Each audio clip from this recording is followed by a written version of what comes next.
Halo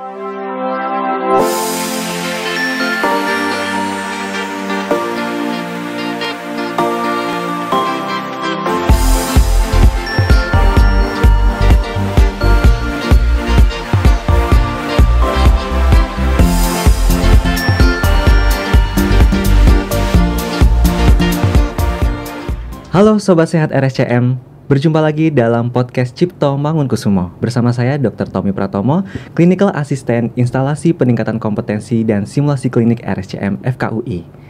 Spesial untuk Sobat Sehat RSCM, kami tim podcast Cipto Mangunkusumo telah menyiapkan sebuah topik yang sangat menarik, yaitu mengupas mitos dan fakta perawatan kulit. Nah, menarik bukan? Karena yang seperti kita ketahui bahwa kulit sebagai organ terbesar pada tubuh manusia, selain memiliki fungsi proteksi ataupun perlindungan terhadap organ-organ di dalam tubuh manusia, kulit juga memiliki fungsi estetika yang akan mempengaruhi penampilan serta kepercayaan diri seseorang. Oleh karena itu, Sobat Sehat RSCM harus mengetahui bagaimana cara yang benar untuk perawatan kulit. Dan kami telah mengundang narasumber yang sangat ahli dalam bidang dermatologi. Beliau adalah Profesor Dr. Irma Bernadette, spesialis dermatovenerologi estetika, subspesialis dermatologi kosmetik dan estetik. Selamat datang Prof. Irma dalam podcast Cipto Mangunkusumo. Apa kabarnya hari ini, Prof? Baik, Dr. Tommy, apa kabar? Saya juga baik, ya, Prof. Salam sehat untuk Sobat Sehat RSCM. Betul. Terima kasih juga atas kehadiran Prof. Irma dalam podcast Cipto Mangunkusumo kali ini untuk bersama-sama memberikan edukasi mengenai perawatan kulit yang baik dan benar. Sebagai informasi, Sobat Sehat RSCM, Prof. Irma merupakan guru besar tetap Fakultas Kedokteran Universitas Indonesia dalam bidang dermato dan venerologi atau bidang ilmu kesehatan kulit dan kelamin. Oleh karena itu, jangan sampai lewatkan podcast Cipto Mangunkusumo kali ini.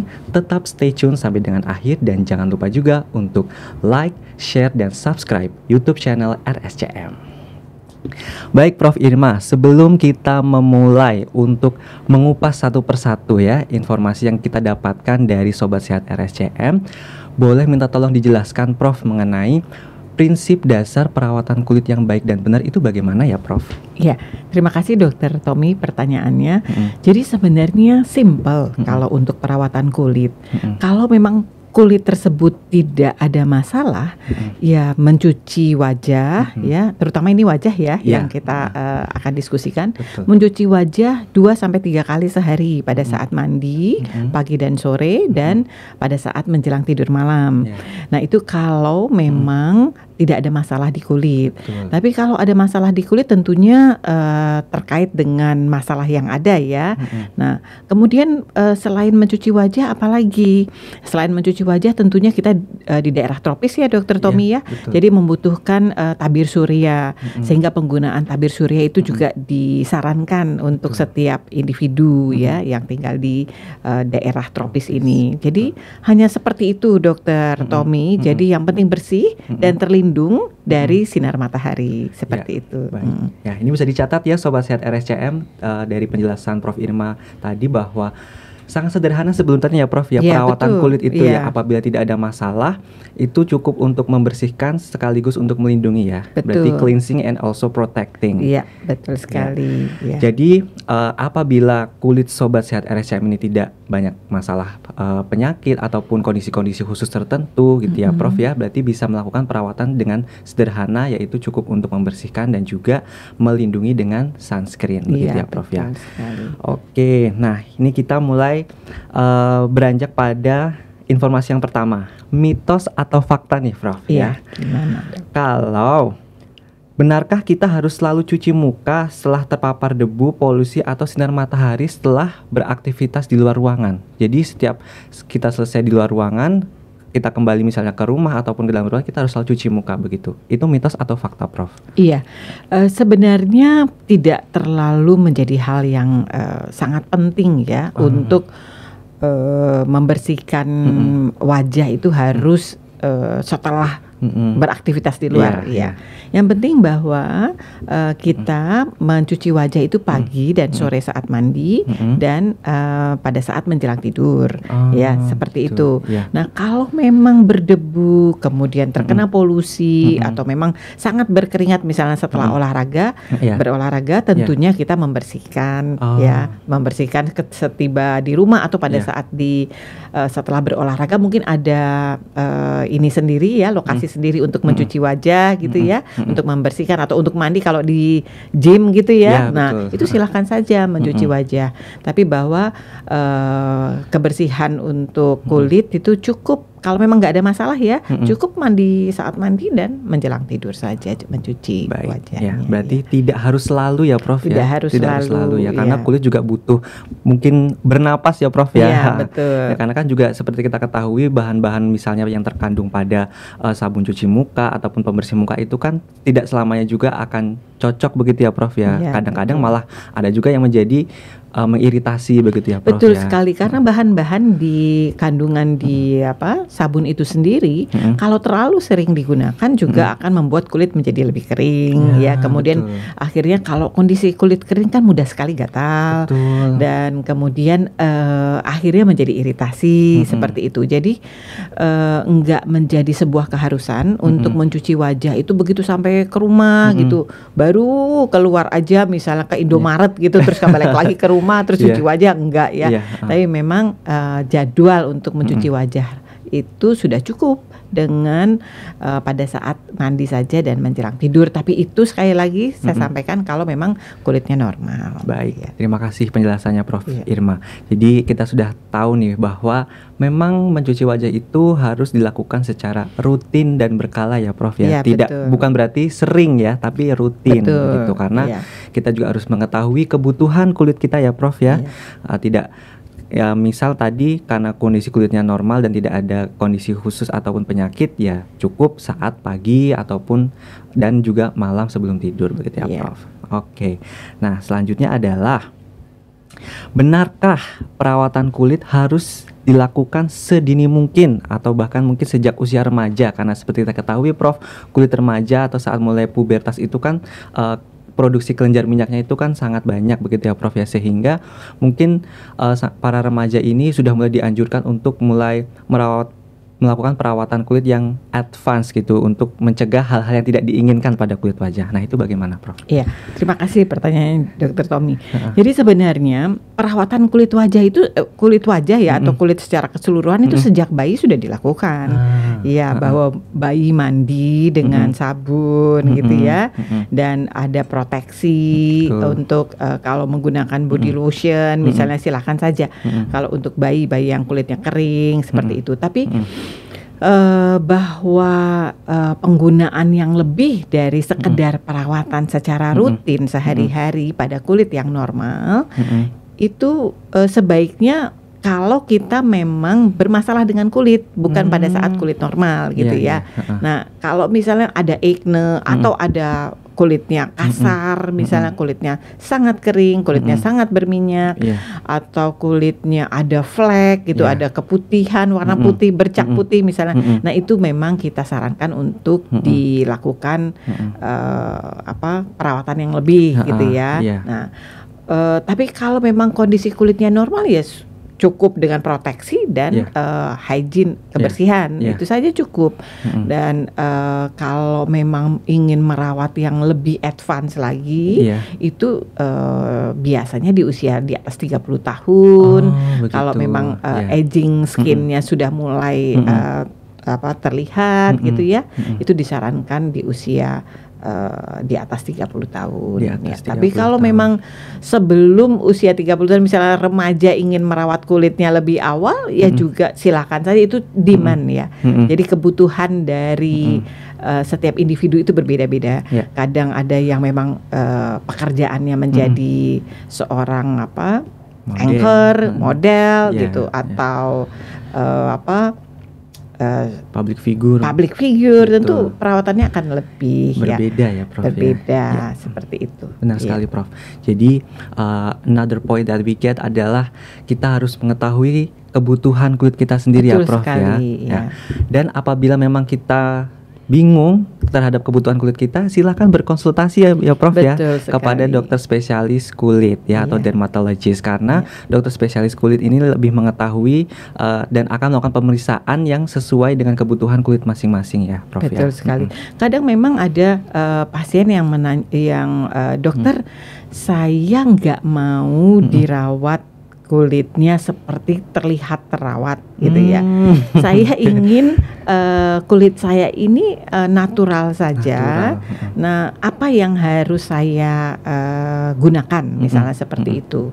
Nah, kemudian dari situ berkembang diskusi apakah yang dimaksud natural itu berbeda dengan konsepnya saya. Nah, betul. Itu harus disamakan dulu. Betul sekali, nah, Prof. Akhirnya ujung-ujungnya si pasiennya itu misalnya membutuhkan sesuatu gitu ya. Nah, di situ baru kita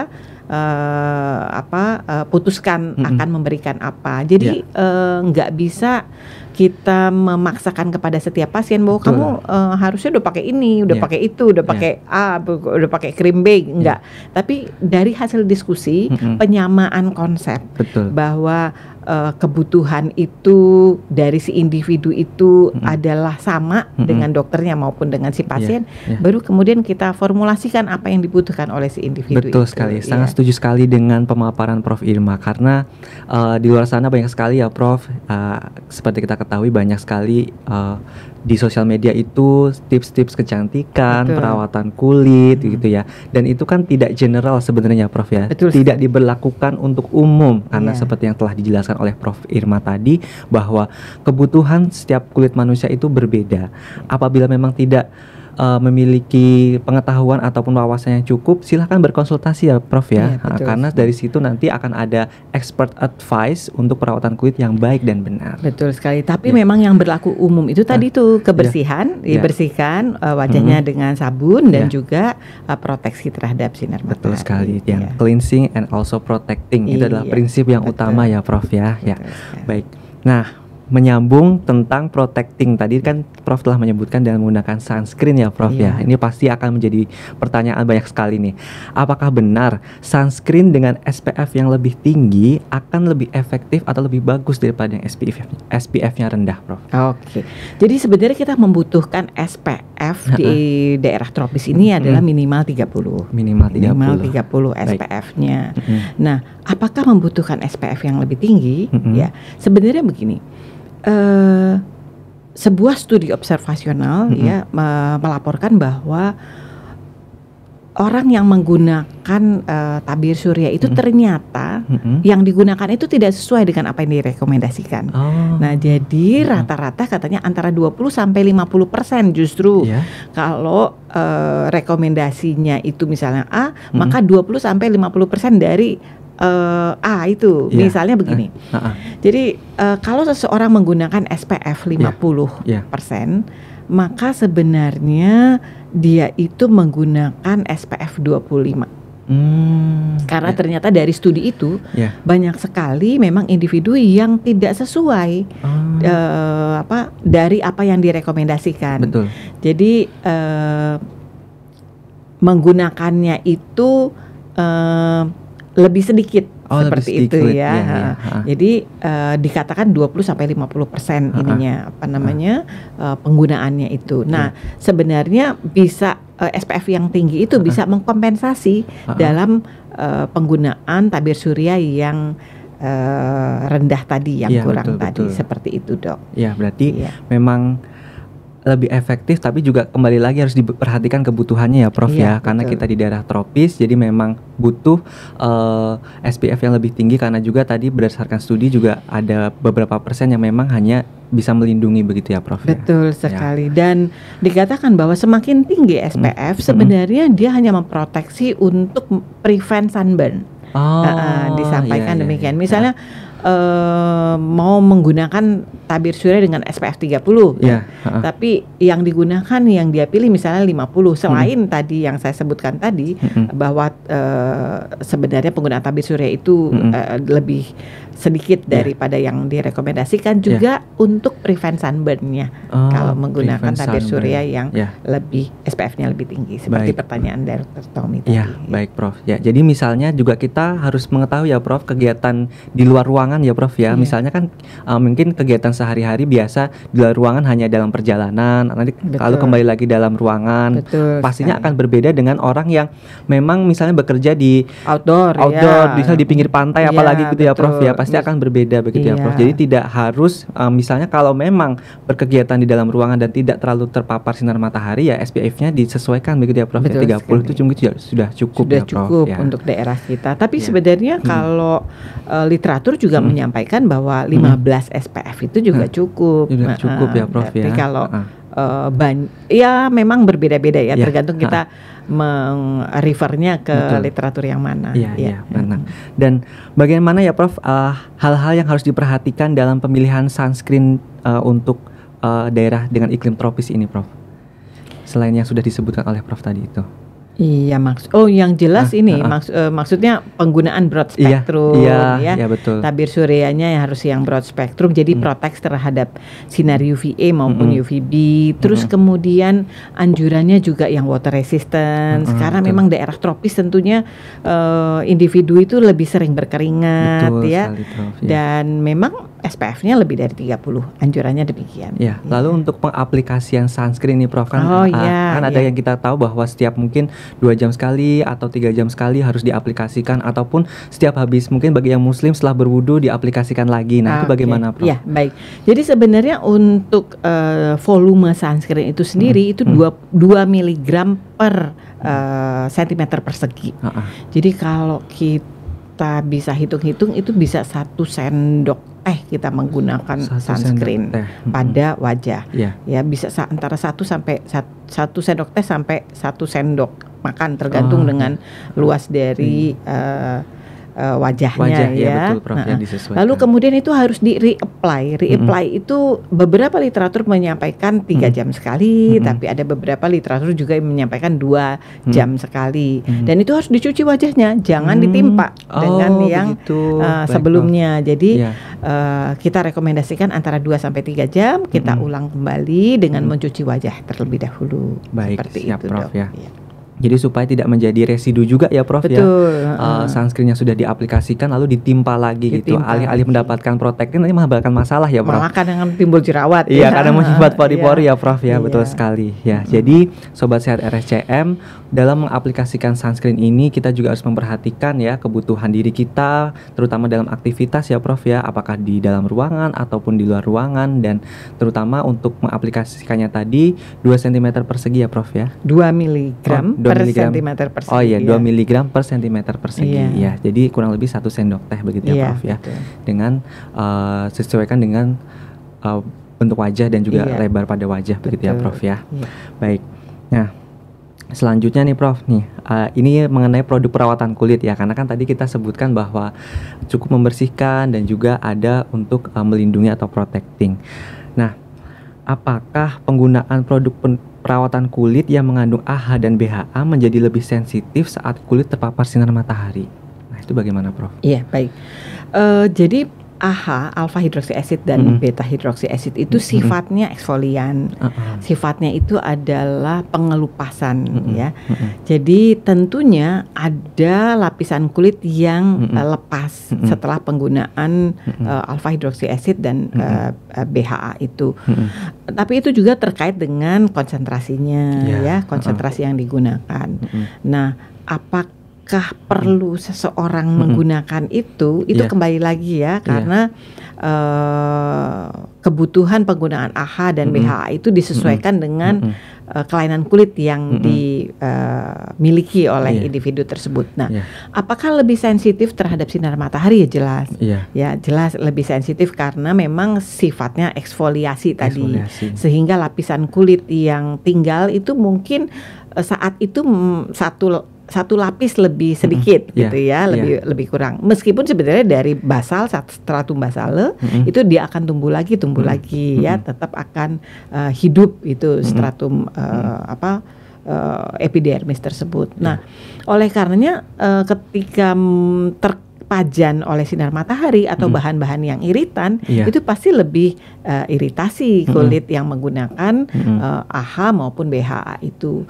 Nah, sebaiknya memang lebih pada saat terpajan sinar matahari ya kita menggunakan tabir surya untuk agar tidak mendapatkan reaksi yang tidak kita harapkan. Misalnya kalau menggunakan bahan-bahan eksfolian itu tentunya sinar matahari itu akan lebih mencapai sel-sel di kulit yang lebih dalam ya. Misalnya pigmen melanin misalnya, maka melanosit misalnya, maka dengan adanya pancaran sinar matahari itu akan memicu melanosit itu untuk memproduksi melaninnya, sehingga akan lebih banyak pigmennya. Nah, oleh karenanya perlu penggunaan tabir surya untuk menghindari munculnya pigmentasi pada penggunaan alpha hidroksi asid maupun BHA itu. Seperti itu penjelasannya Dokter Tom. Ya, baik. Berarti emang kembali lagi ya Prof ya, bahwa pada dasarnya memang kita harus selalu untuk membersihkan dan melindungi kulit ya, kulit terutama kulit wajah kita, karena apapun produk perawatan kulit yang digunakan harus tetap terlindungi ya Prof ya. Tidak serta-merta misalnya nih Prof, kan banyak sekali kita ketahui ada step-step skincare, ada yang Korean, ada yang mungkin yang lain-lain begitu ya Prof ya. Nah, itu kan mungkin sedang trending dan orang-orang tuh sangat suka melakukan itu karena ya ingin ikut-ikutan saja begitu Prof. Nah, saya ingin menanyakan juga berkaitan dengan produk perawatan AHA dan BHA tadi, sebenarnya untuk perawatan kulit yang advance ataupun yang step skincare seperti itu, apakah sebenarnya memang ada ataupun yang direkomendasikan itu sebenarnya bagaimana Prof? Ya, baik. Kembali lagi, saya itu lebih senang sesuatu yang natural ya, yang natural. Jadi tergantung ya sebenarnya seseorang itu mendapatkan terapi yang lebih advance atau menggunakan produk-produk yang sifatnya memang mengganggu struktur kulit, memperbaiki fungsi kulit. Nah, itu dikembalikan ke individu tersebut, kebutuhannya apa. Ya. Nah, kalau memang menggunakan produk-produk tersebut, maka tentunya kita akan mendapatkan hasil yang berbeda, yang berbeda.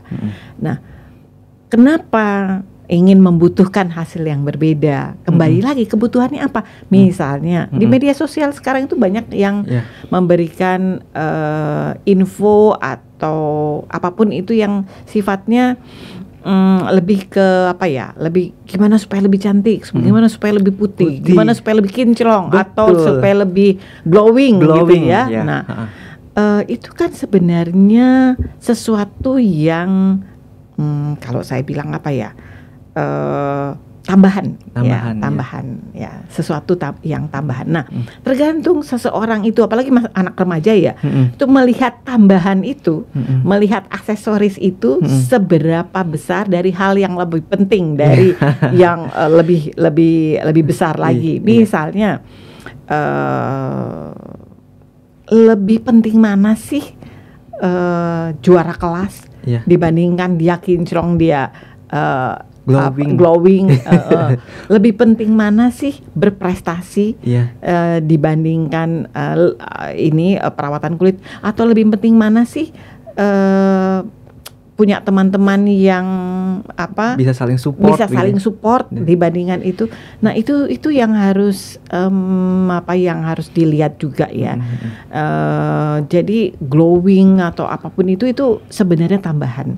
Bagaimana dia melihat yang tambahan ini menjadi, jangan dijadikan satu prioritas utama kan ya. Nah, saya lebih melihatnya seperti itu, bahwa perawatan kulit itu sebenarnya simple, ya sehari-hari cuci muka saja dan pakai proteksi ya. Dan kalau memang mau pakai bedak, mau pakai make up silakan. Tapi kalau mau yang lebih dari itu tergantung kebutuhan dari masing-masing individu tersebut. Apakah dia supaya lebih eksis di teman-temannya, apakah dia supaya lebih kelihatan lebih dinotis Nah, itu kan sebenarnya semua tambahan. Betul sekali Prof. Seperti itu yang kadang-kadang kita harus educate anak-anak kita, anak-anak remaja, bahwa ada hal yang lebih penting loh dari sekedar tambahan tersebut, seperti itu. Ya, karena seperti yang saya dengar juga Prof, bahwa dalam dunia kesehatan ilmu kulit atau dermatologi ini, istilah glowing itu sebenarnya tidak ada ya Prof ya. Ya, glowing itu istilah yang apa ya? Kalau dibilang istilah di literatur sih nggak ada. Tapi itu sebuah kondisi dari hasil penggunaan terapi topikal ini yang menyebabkan dia lebih smooth, kulitnya menyebabkan kulitnya lebih lebih tone-nya lebih bagus, lebih rata warna kulitnya ya. Nah, sehingga diciptakanlah sebuah idiom ya oleh komunitas saya nggak tahu dari mana itu ketemunya glowing gitu ya. Padahal yang paling penting adalah kulit kita itu sehat ya Prof. Sehat, betul. Sehat, tidak memiliki masalah penyakit kulit ya Prof. Betul sekali. Yang sudah disampaikan oleh Prof Irma tadi di awal, karena apabila kondisi kulit kita itu sebenarnya baik-baik saja, ya sudah dilakukan perawatan secara sederhana dengan cleansing dan protecting itu sudah cukup gitu. Jadi perawatan-perawatan yang lain tadi itu memang kebutuhannya adalah mungkin termasuknya sekunder bahkan tersier begitu ya Prof ya, bukan yang primer. Jadi kita harus pikirkan terlebih dahulu nih kebutuhan primer kulit kita ini apa ya Prof ya. Gitu. Jangan sampai kita terlalu fokus pada kebutuhan yang tersier, tapi kita malah mengabaikan kebutuhan primer kulit kita ya Prof ya. Karena mungkin jadi asal-asalan dalam mencuci muka ataupun menggunakan sunscreen, tapi yang penting saya putih, saya langsung glowing apa gitu, padahal yang dasarnya pun belum dilakukan secara benar. Kan gak lucu juga kulit wajahnya putih gitu ya, kinclong, tapi tangannya tuh warnanya beda dengan betul sekali Prof ya. Yang hal-hal seperti itu sebenarnya itu menjadi tugas kita juga untuk mengeduket masyarakat bahwa ada nih yang lebih prioritas dari sekedar terlihat glowing kalau mau pakai istilah istilah populer begitu ya Prof ya. Apalagi kita juga harus ingat kita ini di daerah tropis ya Prof ya, dengan intensitas cahaya matahari atau sinar UV yang cukup tinggi dibandingkan daerah yang non tropis, sehingga kita juga harus bisa menerima bahwa kita akan selalu mendapatkan asupan sinar matahari yang cukup banyak begitu dibandingkan mungkin dari Europe atau dari US begitu kan Prof ya. Nah, itu tadi tentang perawatan kulit. Nah, ini juga ada nih Prof dari Sobat Sehat nih. Benarkah Prof jika minum air putih saja akan menyebabkan kulit itu menjadi sehat dan berkilau? Nah, itu bagaimana Prof? Jadi minum air putih aja nggak langsung menyebabkan kulit berkilau ya, tapi itu merupakan salah satu yang menunjang bahwa kulit kita bisa mendapatkan kulit yang sehat adalah mengkonsumsi air putih yang cukup, kemudian juga dari asupan makanan ya, sayur, buah yang mengandung vitamin A, vitamin C dan vitamin E yang cukup, yang sesuai ya. Kemudian juga merawat kulit dengan baik. Jadi wajahnya dicuci gitu ya, bersih gitu, tapi dianya nggak mandi gitu kan sama aja ya. Sama aja Pak, betul. Kadang cuma cuci muka terus pergi kuliah atau cuci muka pergi ke kampus gitu ya. Nah, itu kan ada yang apalagi di ini sekarang ya dengan adanya online ya. Cuci muka terus kemudian hadir di online. Padahal nggak mandinya tuh padahal dari online ke online gitu ya, Zoom ke Zoom. Jadi lupa mandi pagi. Akhirnya mandinya baru jam 2 siang. Nah, yang seperti itu sebenarnya harus diperhatikan bahwa yang penting sehat kulitnya dengan kebersihan. Jadi mandi dengan sesuai gitu ya, frekuensinya, dan juga cuci wajahnya juga ya, dan kemudian memproteksi kulit dengan baik. Berarti selain kita juga melakukan perawatan dengan topikal ya, sesuai dengan disebutkan oleh Prof Irma tadi, kita juga harus memperhatikan asupan yang masuk dalam tubuh kita. Betul ya Prof sekali. Ya. Karena kesehatan kulit ini tidak hanya yang tampak pada luar saja, tapi juga ditentukan oleh apa yang kita konsumsi ya Prof ya. Minum air putih yang cukup, hidrasi yang cukup, lalu dengan makan buah dan sayur dengan kandungan vitamin A, vitamin C, vitamin E, itu juga akan sangat membantu kulit menjadi lebih sehat begitu ya Prof ya. Nah, jadi Sobat Sehat RSCM nih, bagi yang tidak suka makan sayur ya, ini menjadi perhatian khusus gitu, karena kesehatan kulit juga ditentukan oleh apa yang kita masukkan ke dalam tubuh kita sebagai asupan nutrisinya gitu ya. Sangat bergantung sekali pada asupan nutrisi ya Prof ya. Nah, lalu apakah memang tadi untuk asupan nutrisi itu kita butuh suplemen Prof untuk misalnya menunjang kesehatan kulit kita? Kan mungkin seperti yang kita tahu ya Prof ya, ada suplemen dalam bentuk mungkin minuman ataupun dalam pil, tablet begitu, yang mengklaim bahwa ini akan membuat kulit Anda menjadi semakin bersinar. Nah, ya. Suplemen untuk membuat kulit semakin bersinar. Iya. Nah, itu sebenarnya beberapa ingredients masih belum evidence based ya. Beberapa ingredients masih belum evidence based, dan memang kalau memang kita menggunakan, kalau namanya di kulit ya, menggunakan topikal itu kan lebih langsung ke targetnya dibandingkan kita mengkonsumsi per oral gitu ya. Nah, jadi kalau misalnya vitamin C ya sudah kita aplikasikan saja di wajah penggunaan suplemen vitamin C topikal misalnya. Dan itu juga harus dipilih vitamin C topikal yang jenis apa, yang ikatannya dengan apa yang paling bagus gitu. Nah, itu harus dikonsultasikan tentu dengan dokter kulitnya. Betul ya. Sekali, Prof. Jadi sebaiknya kalau memang targetnya adalah kulit, anjurannya adalah sesuatu yang diaplikasikan di kulit untuk menambahkan kesehatan kulit misalnya. Kalaupun dikonsumsi oral ya itu untuk vitalitas tubuh kita keseluruhan ya. Baik. Terima kasih Prof Irma yang telah meluruskan ya informasi yang beredar dalam masyarakat bahwa memang untuk kesehatan kulit akan lebih efektif jika treatmentnya itu dilakukan secara topikal langsung ke targetnya ya Prof ya. Nah, tadi juga Prof Irma sudah menyebutkan mengenai untuk penggunaan vitamin C pada kulit wajah ya Prof ya. Jadi ini ada berhubungan nih Prof, karena mungkin nih masyarakat menganggap bahwa jeruk nipis ya yang asam itu kaya akan vitamin C atau vitamin C. Apakah boleh itu digunakan secara langsung untuk mengobati noda hitam atau bintik pada wajah? Iya. Oke, baik. Jadi herbal medicine memang masih merupakan penelitian yang terus-menerus ya. Jadi sesuatu yang digunakan langsung dari bahan aktif yang mau kita dapatkan dari bentuk aslinya, yaitu misalnya jeruk atau jeruk nipis gitu ya, kita atau tomat kadang-kadang ya itu diaplikasikan langsung. Kadang-kadang ada yang menggunakan apel anggur.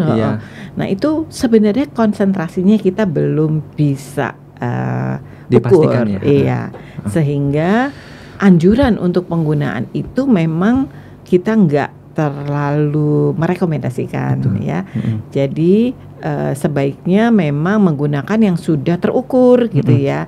Dosisnya ada, kemudian berapa kali mengaplikasikannya, frekuensinya.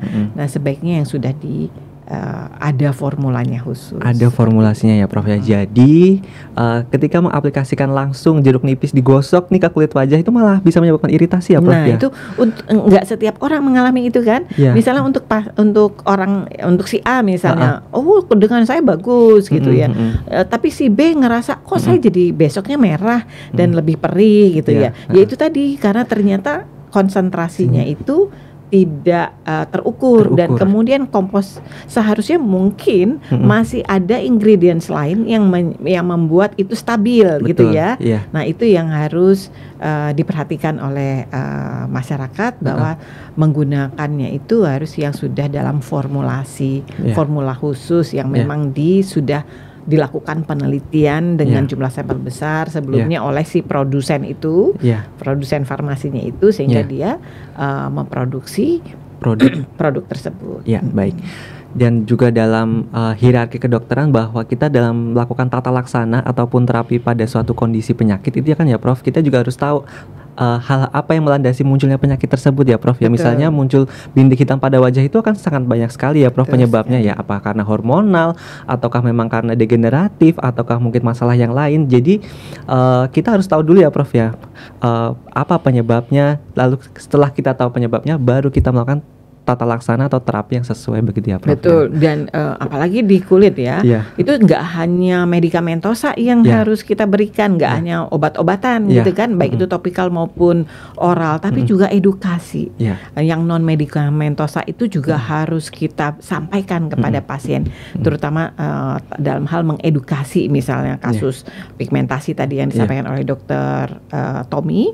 Nah, pigmentasinya karena apa? Maka kita harus mengedukasi penjelaskan apa, kenapa, dan bagaimana progresnya nanti, penyembuhannya bagaimana setelah penggunaan obat-obat ini, gitu. Itu harus ada edukasi yang rasanya dokter kulit itu memang paling sering justru suap-suapnya itu paling banyak justru. Karena harus memberikan pemahaman ya, Prof ya, kepada pasien bahwa apa yang diberikan saat ini itu untuk mengatasi permasalahan yang terjadi, begitu ya Prof ya. Tidak serta-merta hanya untuk kayak yang penting Anda sembuh, yang penting Anda menjadi bersih, itu tidak ya Prof ya. Tapi ada banyak hal lain yang disampaikan oleh dokter spesialis kulit atau dermatologis mengenai kondisi kulit seorang pasien. Dan nggak hanya sembuhnya saja, tapi maintain kondisi sekali. Itu supaya dia tidak muncul lagi.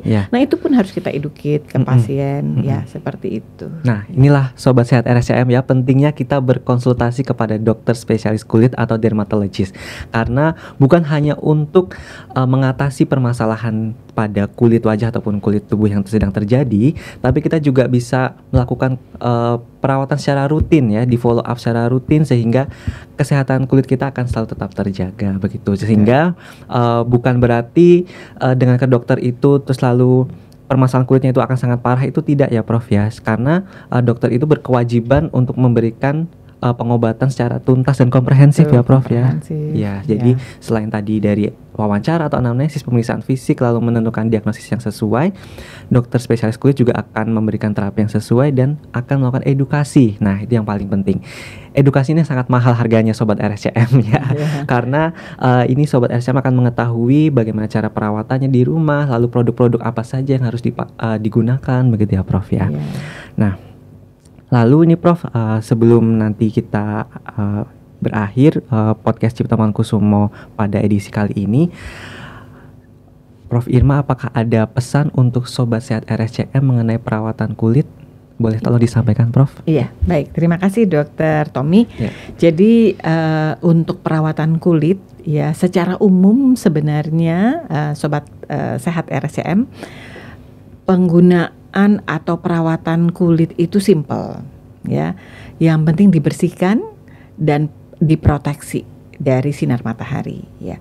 Lebih dari itu dikaitkan dengan, kalau ingin lebih dari itu perawatannya dikaitkan dengan kebutuhan dan kelainan kulit yang ada.